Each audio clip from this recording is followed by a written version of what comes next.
SwayamPrabha. Digital India. Educated India.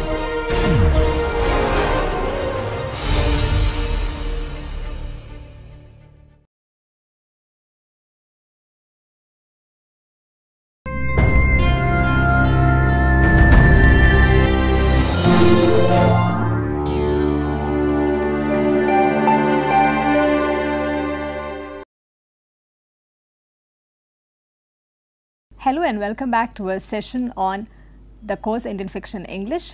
We are continuing to discuss the novel The God of Small Things, which we started in the previous session.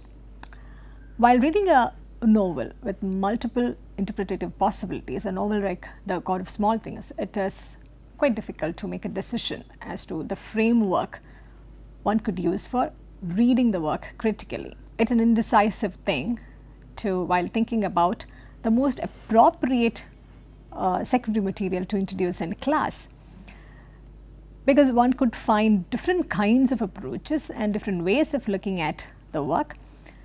For this lecture, we look at these various different alternate readings and tendencies and trends and frameworks which were brought into the understanding of the God of Small Things. You would be surprised that the range of critical material which exists about the God of Small Things and the many perspectives this novel opened up for discussion. And the objective of this lecture is also to showcase and take you through a journey of these varied perspectives, which would perhaps open up avenues for you to understand the space of Indian fiction itself in a different way altogether. I begin by drawing your attention to this short essay which appeared in the EPW, titled Older Than the Church, Christianity and Caste in God of Small Things. This essay by Ajay Shekhar draws the title Older Than the Church from a certain passage which appears in the novel. If you could read through that passage, this is how it reads at the outset of the novel. It actually began thousands of years ago, long before the Marxists came, before the British took Malabar, before the Dutch ascendancy, before Vasco da Gama arrived, before the Zamorans' conquest of Calicut, and a range of things like that. It could be argued that it began long before Christianity arrived. What is the it being referred to here? Yeah, that's what makes this reading extremely interesting. The reference is to caste, the practice of the caste system, and the varied ways and the interesting and sometimes unfortunate ways in which it operates. And this title is drawn from this idea that it began long before Christianity arrived, and hence the title of this paper as Older Than Church. In this entire novel, we can find this underlying assumption that caste is older than the church, older than communism, that it becomes difficult to defy it for religious or ideological purposes. Right in the chapter 1, we find the caste question being addressed by invoking the history of reform struggles and a reference to the touchable and untouchable human beings. In page 13 in chapter 1, I read to you a short excerpt. He walked past the village school that his great-grandfather built for untouchable children. We find the history of reform struggles being invoked over here.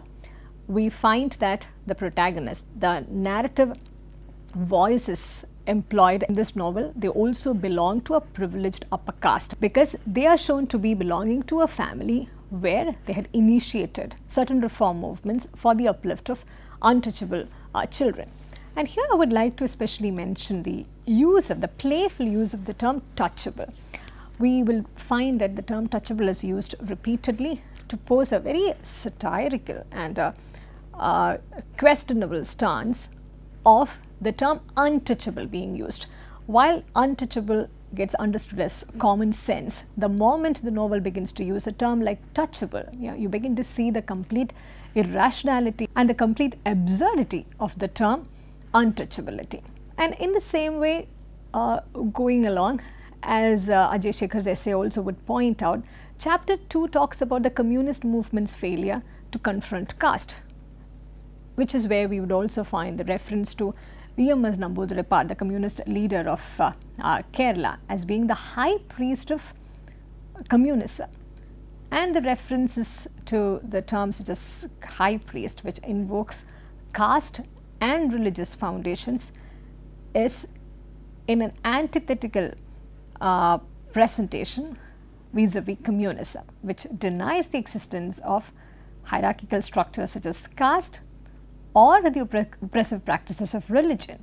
We find Roy's novel employing various ways through which these existing frameworks are challenged, and we find a subtle humor at work all the time whenever these critiques are being made as well.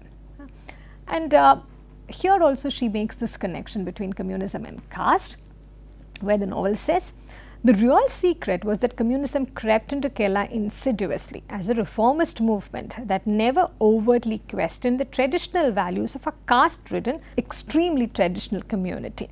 Another context, she also speaks about how even Christianity had seeped into Kerala like tea, without even realizing that caste was also being integrated into it.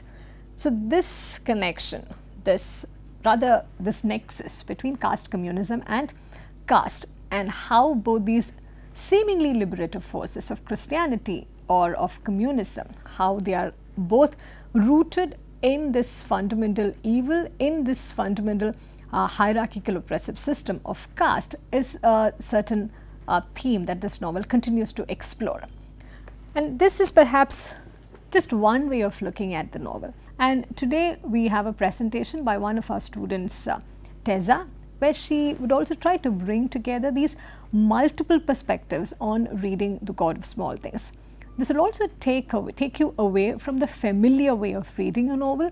She would also showcase how important it is to bring in these multiple perspectives, because at the heart of the novel lies this extremely important agenda, lies this ambition to break past the orthodoxies of politics, gender, caste and religion.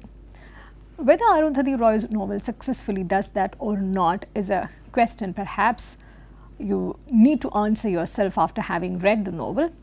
I will just leave you with this note before handing this over to Teza. In Ajay Shekhar's essay, he argues that while the novel seems to be extremely promising to begin with, it does not seem to entirely break away from these hierarchical structures. If I could read to you a short excerpt from Ajay Shekhar's essay, towards the end of his argument, he says, one striking difference in representational discourse regarding the gender question and caste question in the novel is its submission or inability to attack the power, social structures and worldview presented by the latter.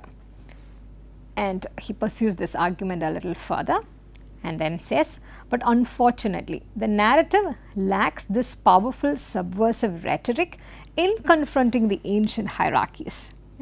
In the course of his argument, Ajay Shekhar also points out that perhaps this novel was successful to a very large extent in the context of, in the sense of questioning the hierarchy of gender, but it could not push past beyond a certain boundary when it comes to caste. That's what this work argues, this piece of writing argues.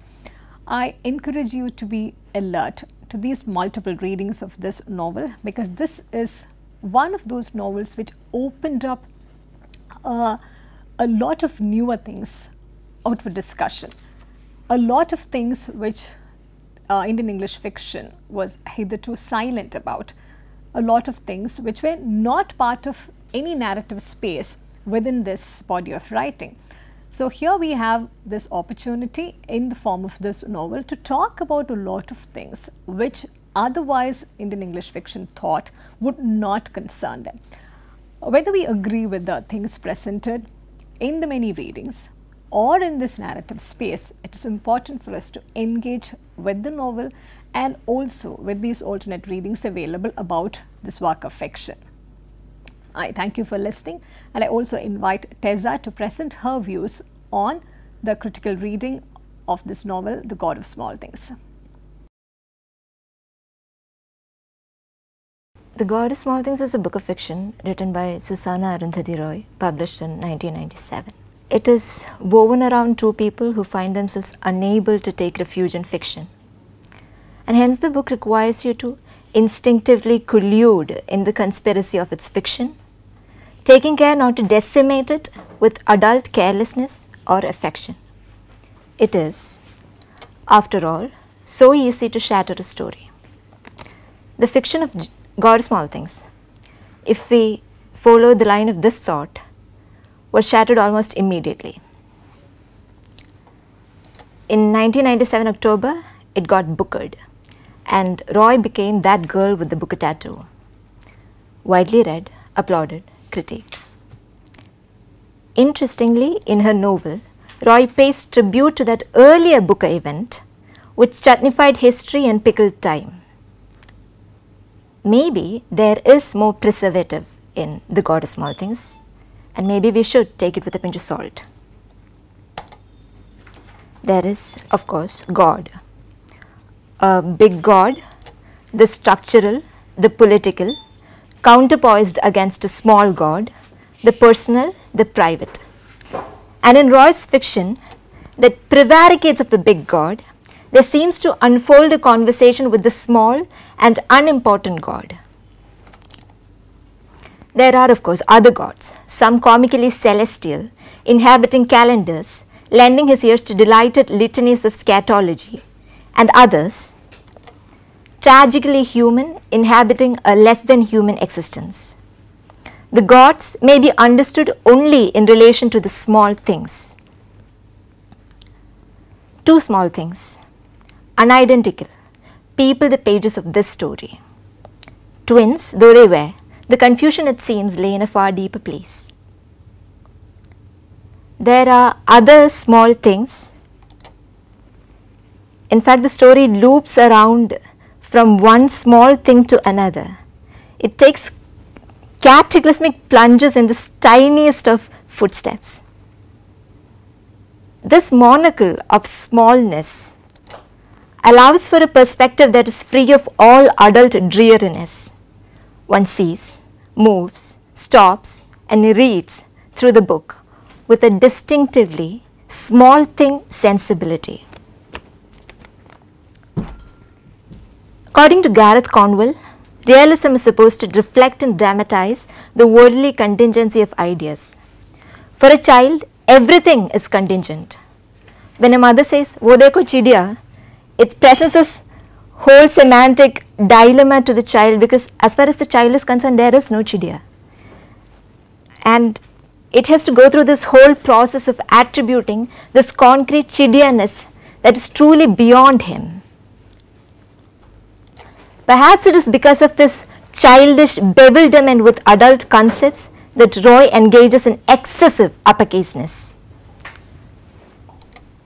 Uppercaseness has to be understood from the lowercaseness of the child.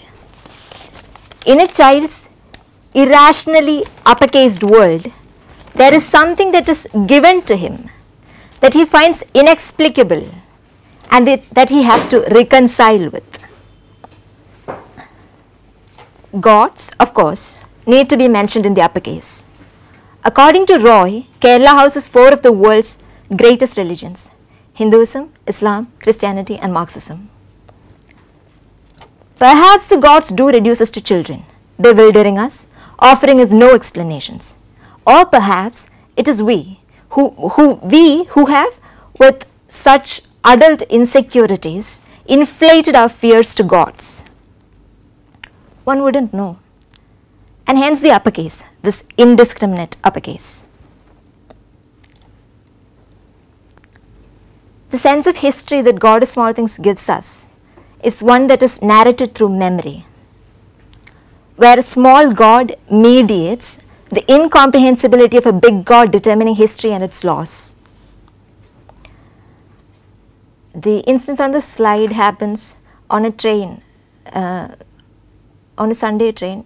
Rahel encounters a woman who is coughing out phlegm, wrapping it up in Sunday paper pieces that she tears up from the papers on her lap, neatly forming packets and arranging the packets on the vacant seat opposite her as though she is setting up a phlegm stall. And all the while she is talking to herself in this soothing and consoling voice. One has to approach God of Small Things with this knowledge that there are huge tracks unremembered. And yet when the terror strikes, it is translated into a history lesson for all of posterity.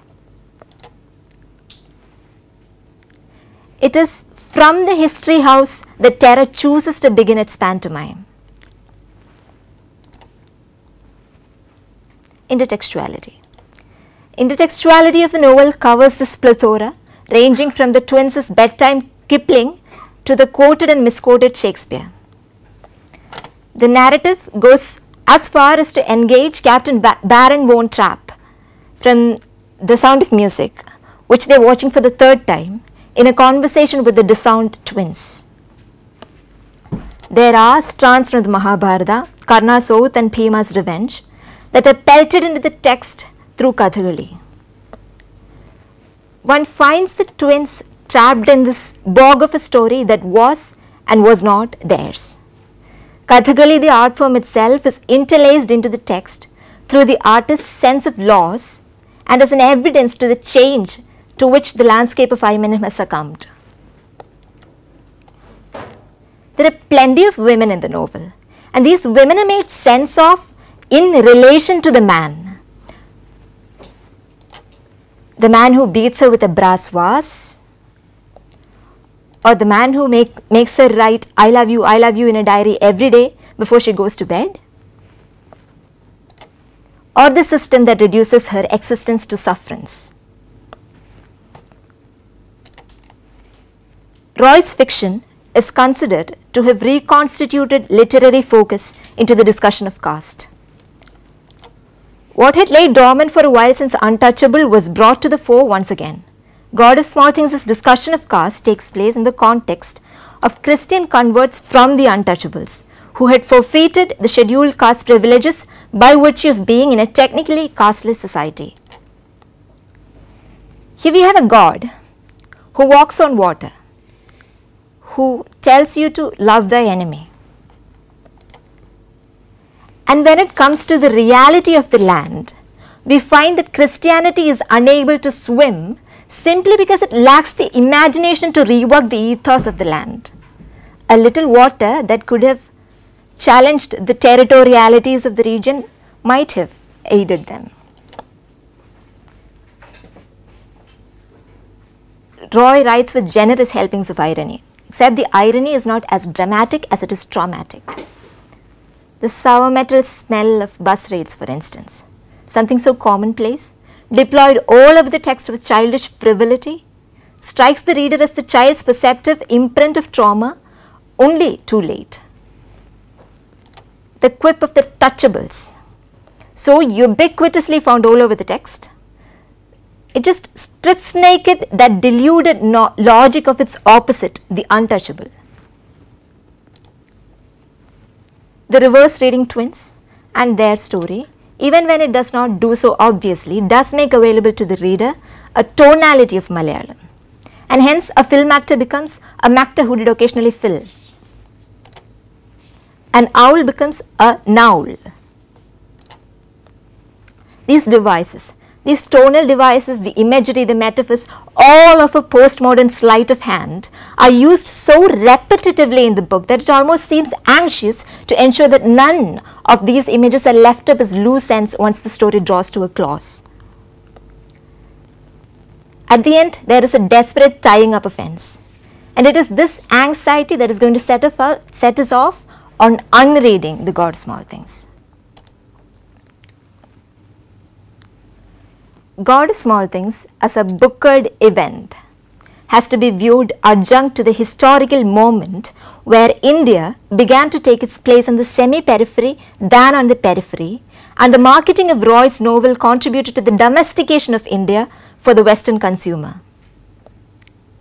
This view contests the idea of Roy as a finding, a discovery, a rebel, an unschooled genius, Because in an industry that harnesses and markets creative potential, chance and planning are accomplices. Chance serves as an alibi for the planners, and hence God of Small Things is a conscious retail attempt. God. Where Vilitha is characterized as an exceptional, unsafe paravan, a standalone, Tabish Khair posits the Hiranyagarbha syndrome of Indian English writing. The argument is that the subaltern becomes narratable only if he is absorbed into the discourse of the upper caste, if not explicitly, then by likening him to a Brahmanized god with upper caste virtues. Baka from the last class, I don't know, able-bodied, very good at sports, very committed to his work, all of those virtues that don't put him with the rest of the subalterns, that sets him apart, that makes him a standalone. All of these are issues for Tabish Khair. Where a privileged and secure us writes about a caste other, it seems that the only way of non-pejoratively portraying the other is if he is figuratively reincarnated into the upper caste and class virtues. As if the commonplace of the lower caste is in itself a shameful thing to be rendered literature. Khair further argues that no matter how much Roy limns the dichotomy between the big god and the small god, Rahel and Estha's private sphere is very much like the big god of anglicized cultural imperialism, because it is this semblance that makes them legible as Indian writing in English. To the small things. Roy is accused of culture baiting.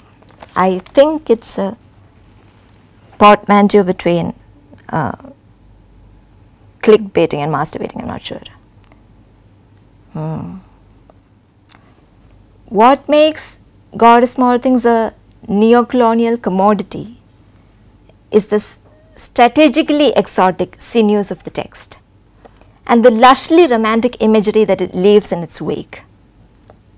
Padmini Mongia also makes a comparison between the cover design of the book and the cleverly orchestrated way in which one stumbles into the author's photograph, which is dreamy-eyed and inviting. Here there is a conflation of the stylistics of the text with the stylistics of the author. It is argued that the authorial persona was carefully managed as to portray Roy as this vital outgrowth of her own fictional world.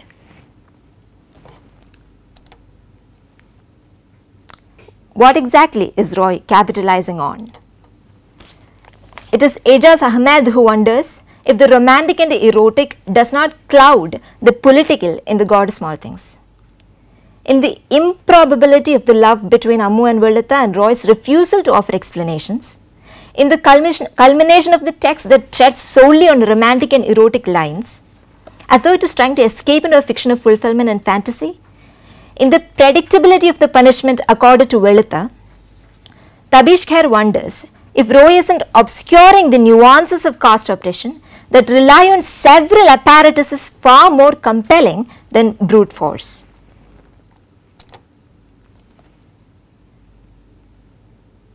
Kathy Caruth identifies the possibilities of trauma and the opportunities of revision that it creates. Memory of trauma is thus one that isn't wholly accessible to the one suffering. Traumatic memory is thus an impossibility. And hence a history narrated through traumatic memory becomes a Janus-headed fiction that looks into the past and the future from an arrested narrative present. One wonders whether this process of analepsis, flashback, and prolepsis, flash forward, is a non-committal act to both the past and the future, whether this narration triggered by little events is running both from the past and the future.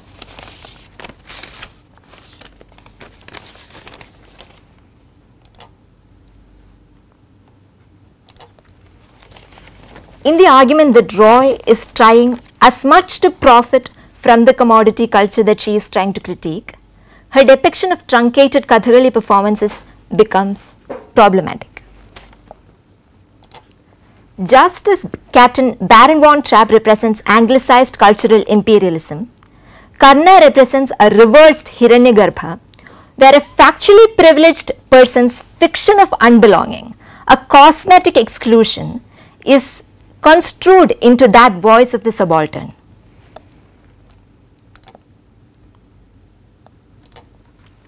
Feminist readings of the text applaud the confluence of the personal and the political, because it involves an acceptance that there are certain kinds of politics that are to do with the interpersonal relationships than with grand narratives. Demonstrating the interplay of gender and caste in the political sanctioning of violence shows the geopolitical engagement of feminism with power structures. And finally, it suspects Roy's feminist intent, musing if the death of Ammu wasn't arbitrary and astonishing. Because the only way Ammu's death can be mutely accepted is if one concedes that in the politics of desire, upward mobility is daring and desirable. But it isn't so when one wants to move down.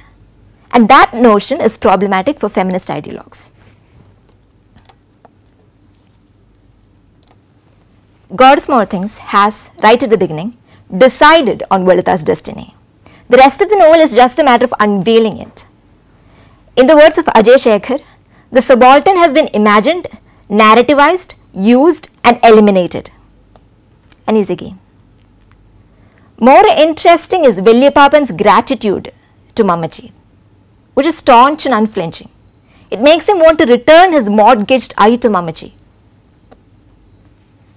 But the author does not problematize this gratitude. She does not ask the question whether it is incumbent upon the subaltern to feel an excess of gratitude.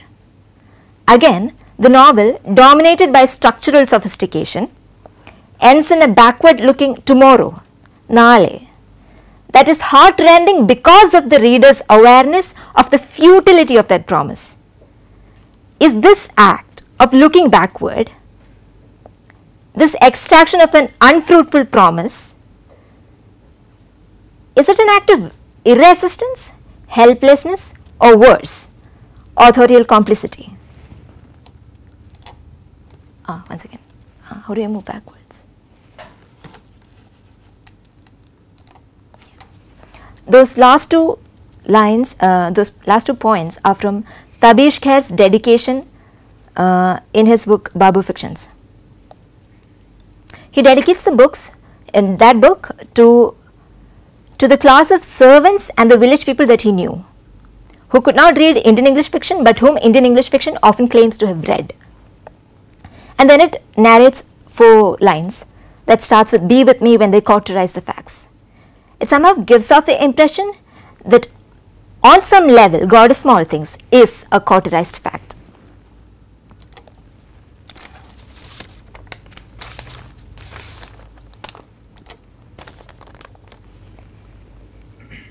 There is sheer biting sarcasm and just stinking, immense doses of irony throughout the book, except when it just falls out of the text towards the end of the novel, and the narrative voice slips as though it is trying to take refuge in a fictional happiness and its enthralling romance. There seems to be a hesitation in engaging with any real possibility for a subaltern character to override structures of oppression. And if not a complicity with, there definitely is a reluctance to subvert hegemonic structures from the author's part. Is emancipation solely literary? Khair offers the example of Mahashweta Devi's Draupadi, harassed, exploited, but who in the end shakes with an idiomatic laughter that eludes Senanaik. Velutha, on the other hand, is not allowed this scathing assault on authority when his fiction is taken over by reality. Roy, unlike the other diasporic writers of Indian fiction in English, holds this claim to be the authentic Indian writer, the indigenous breed. When an indigenous breed tries to sell itself on a global market, the esoteric tongue of Malayalam turns out to be an exotic mark. It is offered in translation here and there, enough to provide access and enough to conserve the mystery. I would like to conclude by pointing out this comment that I read somewhere. There is this book by Deepak Kunyakrishnan, and apparently in the book he translates vegetable to pachakari with the given spelling.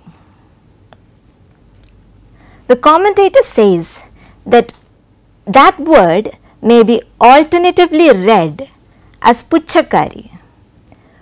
Puchakari in Malayalam means a very haughty woman who just looks slightingly at everyone else. Kind of this very belligerent attitude, I don't know. It's just this general look of condemnation.